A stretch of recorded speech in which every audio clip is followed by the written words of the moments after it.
ఈ carrot halwa recipe సరదాగా మీ పిల్లలతో కలిసి చేసుకునేంత ఈజీగా ఉంటుంది. మంచి ఫ్యామిలీ బాండింగ్ యాక్టివిటీ అవుతుంది. అలానే మీకు తెలియకుండానే ఇలాంటి యాక్టివిటీస్ వలన మీ పిల్లల్లో కాన్సన్ట్రేషన్, పేషెన్స్ డెవలప్ అవుతాయి. దీనికి కోవా, కండెన్స్డ్ మిల్క్ లాంటివి అస్సలు అక్కర్లేదు.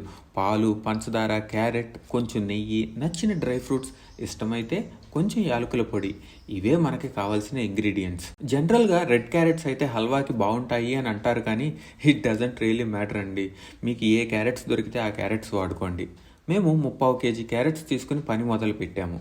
పిల్లలిద్దరికీ చెరో 2 క్యారెట్లు ఇచ్చాను. చక్కగా పొట్టు తీసి తలా తోక కట్ చేశారు. తర్వాత తురమడానికి మేము ఫుడ్ ప్రాసెసర్ వాడాము, బట్ మనం చేత్తో నార్మల్గా తురిమేయచ్చు. ఇప్పుడు అడుగు మందంగా ఉన్న ఒక కడాయి తీసుకోవాలి. అడుగు మందంగా లేకపోతే పాలు అడుగంటుతాయి.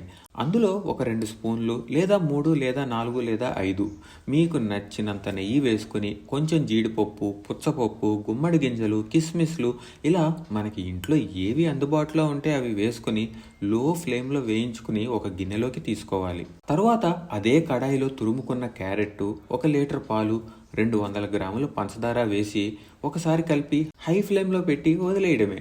ఇంకా మనం చేసేది ఏమీ లేదు.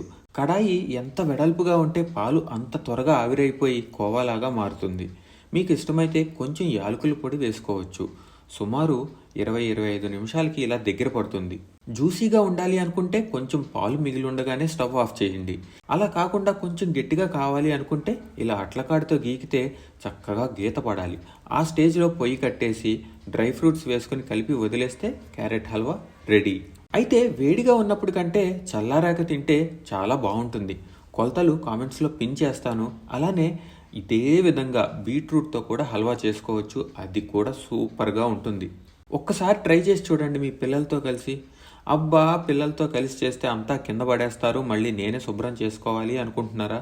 దానికి ఒక చిన్న ట్రిక్ ఉంది. మనకి ఎలాగో కిచెన్ టాప్ మీద ఒక మసిగుడ్డ ఉంటుంది కదా, ఆ మసిగుడ్డ తీసుకుని ఇలా తుడిచేయండి. అంతే, సింపుల్ కదా.